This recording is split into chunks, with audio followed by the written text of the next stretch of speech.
allez-y, allez-y, après. Il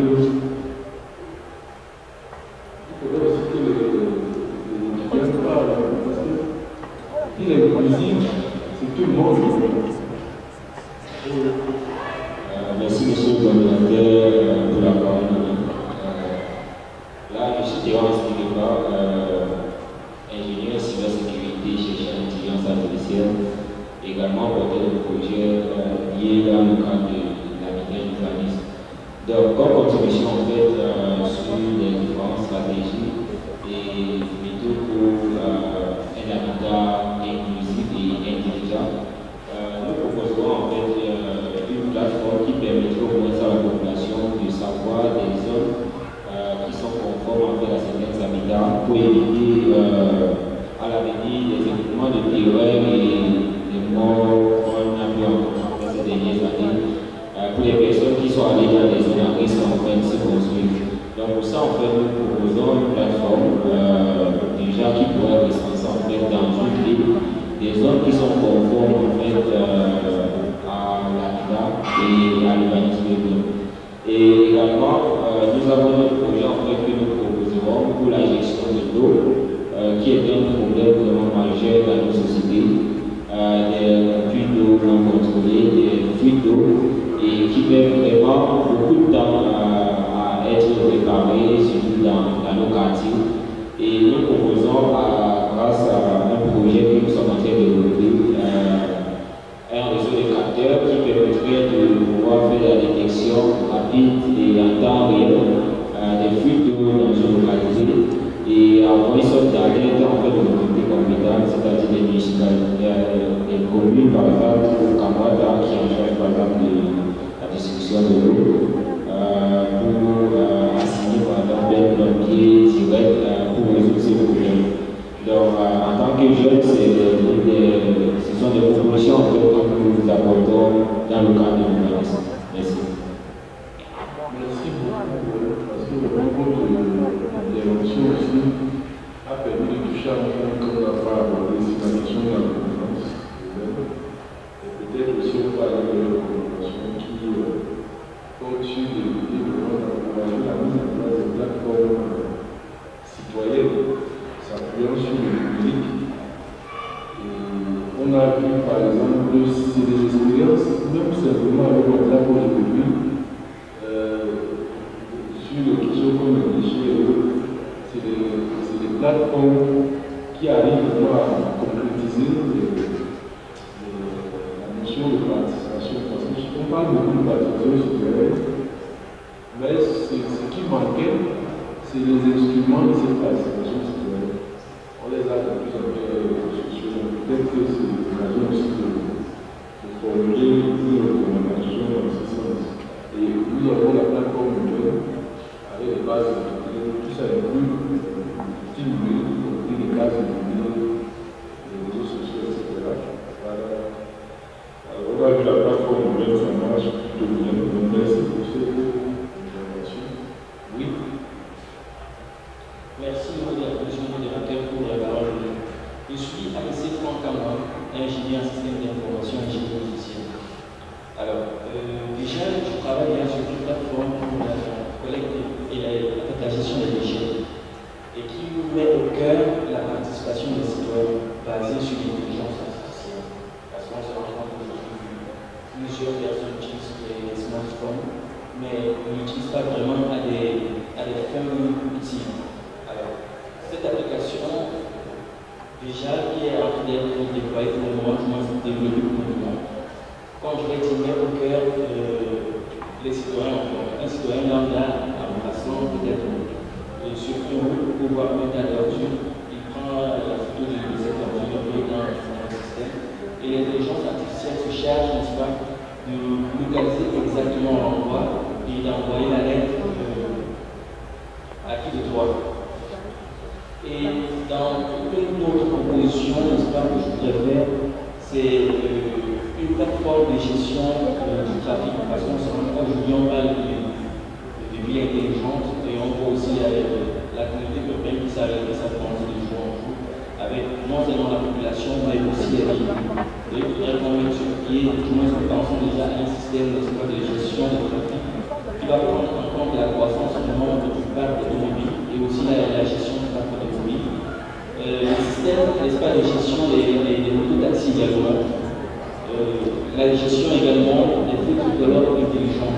Là, on va parler, par exemple, aussi des caméras intelligentes qui pourront détecter, par exemple, les embouteillages à une position.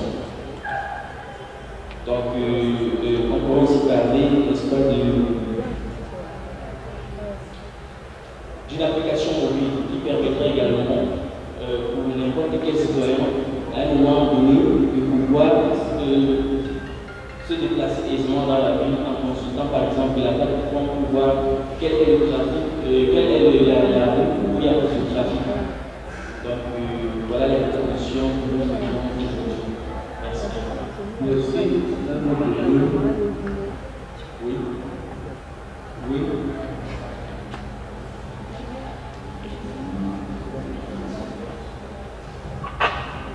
Thank you, Mr. Moderator, for giving me the opportunity as the youth to contribute to urban development.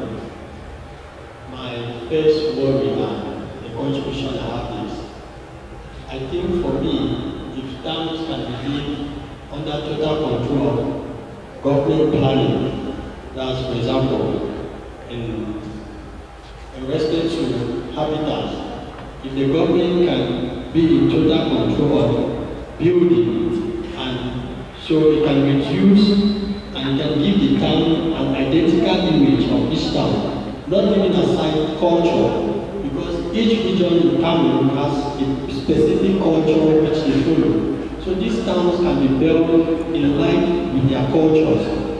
For example, when you go to either the West region, the town should be constructed full charge by the government, and after a period of time, a citizen can be in possession of that house in respect to his account balance with the government. For me, I think that would be one solution to give a town an identical identity.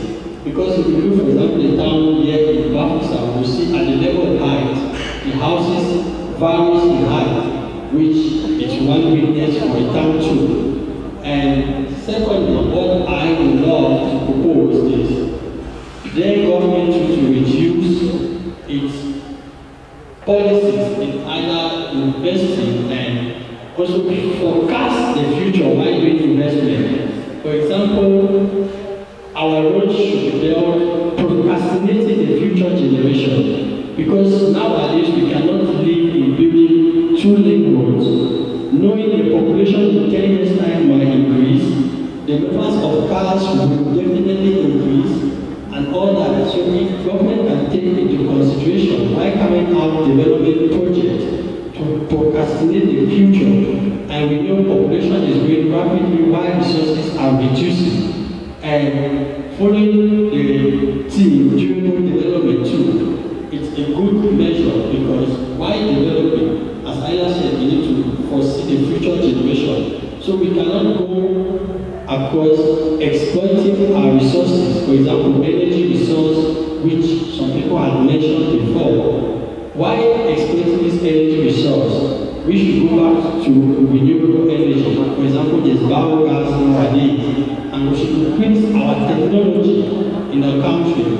For example, most developed countries nowadays, they use their waste, for example, methane, which is a chemical, to transform it to cooking gas and other things. So if we can fastly move to that stage, it's going to help our country to develop towns in the future. Thank you. Okay, thank you. We have to finish the session. Mr. Is it so?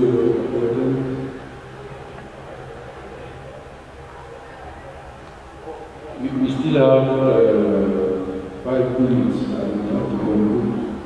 If you can tell me what you have in 1 minute, would be great.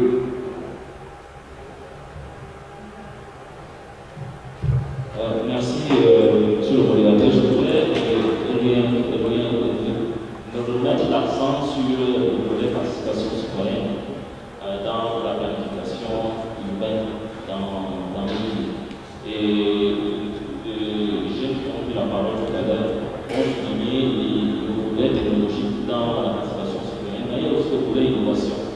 Et il y a aussi, quand je parle d'innovation, je voudrais parler aussi d'innovation financière.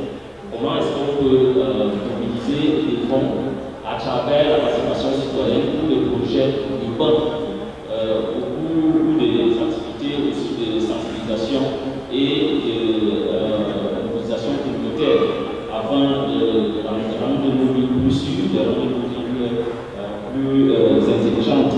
Donc, je voudrais ajouter à cette participation citoyenne l'élément aussi de formation. Vous savez que vivre à la ville, dans la ville et y participer effectivement nécessite aussi un certain nombre d'outils, un certain nombre de connaissances que généralement beaucoup de jeunes ne possèdent pas toujours. Et donc à travers des plateformes interactives, des plateformes digitales telles que celles qui ont été présentées ici, ou bien même d'autres, les gouvernants peuvent pouvoir faciliter l'accès à la jeunesse urbaine, à des connaissances sur la gestion et la participation dans la ville. Donc c'est un peu ces deux éléments que je voulais ajouter dans le cadre de la formation sur la participation citoyenne. Merci. Ok, merci beaucoup, monsieur Lamont. Je pense que votre intervention est un peu judicieuse, puisque là vous avez parlé de l'innovation. Bon, ça me permet aussi de dire, c'est pas par hasard qu'on a demandé aux jeunes de venir à la fin. C'est parce qu'on n'a pas en tête un autre grand axe. Et c'est le GMA, c'est la vie intelligente. Donc, je demanderai, alors on va dans les grands principes, on va parler évidemment de l'intelligence, de l'intelligence. Et il faudrait que ce soit décliné par un certain nombre de conventions, notamment sur les questions de promotion, d'encouragement, d'innovation, notamment des jeunes. Donc, ça également sera décliné dans le document que nous aurons. Je voulais aussi lancer un appel aux jeunes parce que lorsqu'on a fait les États-Unis, on avait eu l'idée de sortir les États-Unis avec un certain nombre de projets qui peuvent être étudiés et puis peut-être faire l'objet d'un accompagnement après, soit directement de l'État, soit aussi que l'État aide un peu dans la recherche de financement ou même dans le résultat. Nous, à l'État, le fait de même ces projets-là, je pense qu'ils pourraient aider, ne serait-ce que pour le résultat. Donc, ceux qui ont des projets à la technique, ils les envoient. On avait annoncé à la fin de l'automne, comme c'est une déclaration beaucoup plus stratégique, on peut voir si à la fin, quand on aurait évalué toute la production qui a eu dans la GMH, peut-être aussi un plan d'action, on va sortir avec un plan d'action de Bobson. Mais ce qui sera présenté lundi, c'est la déclaration de Bobson. On peut mentionner qu'il y a un plan d'action qui va être annoncé, où l'on peut mettre une certaine initiative porteuse. Vous avez parlé de l'application. C'était aussi l'objet en lien avec la session, parce qu'on a parlé d'application, n'est-ce pas, dans cette session, qui permet aussi de recueillir ces applications-là, la mobilité, est-ce qu'il y a tellement de choses qui peuvent être faites, la gestion des déchets avec l'intelligence artificielle et tout numérique. Donc n'hésitez pas même ceux de vos camarades qui ne sont pas venus, les gens qui ont porté des projets de master avec le développement de logiciels qui peuvent aider la ville, la gestion du trafic, la gestion des parkings dans les villes. Ils peuvent se rapprocher du secrétariat qui est là pour donner cette contribution. Donc, mesdames, messieurs, merci, nous sommes arrivés au terme. Peut-être qu'on va détendre en applaudissant pour nous-mêmes.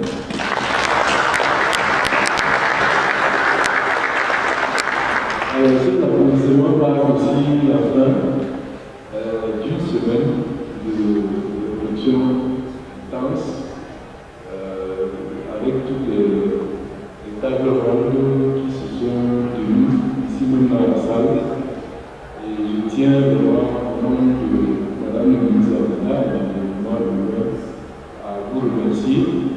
Je remercie en particulier ceux qui sont venus des établissements supérieurs universitaires, à l'université de Djam, l'université de Banjul, l'Institut des Beaux-Arts. Effectivement, vous êtes les premières cibles aussi de cette conférence. Donc votre présence n'est pas fortuite. On a souhaité vous venir, puisque lorsqu'on parle de questions d'avenir humain, c'est d'abord vous. Donc je tiens à vous féliciter pour la sécurité. Je remercie aussi vos ambassadeurs pour la persévérance. Ce n'était pas facile pendant toute une semaine. Donc je tiens à les remercier. Beaucoup d'entre vous ont émis des idées des attestations. Bon, a priori, je ne suis pas contre, mais il faudrait la soumettre à l'attention. Même si ce n'est pas mis lors de cela, même sur le plan pratique, ce n'est pas très évident, mais j'imagine que les présents sont suivis, ont été remplis par tout le monde. Ce n'est pas une idée, si elle est validée, nous allons continuer ces attestations-là et de la semaine prochaine. On les enverra à votre doyen, à votre recteur. Vous êtes aussi ici parce qu'on a rapporté le recteur.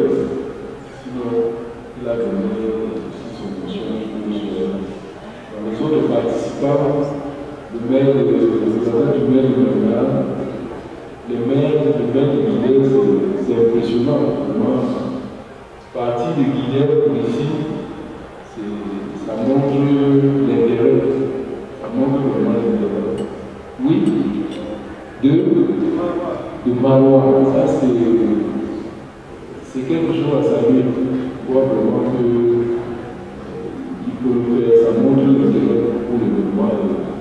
Je ne peux que saluer également votre présence, votre participation. Donc,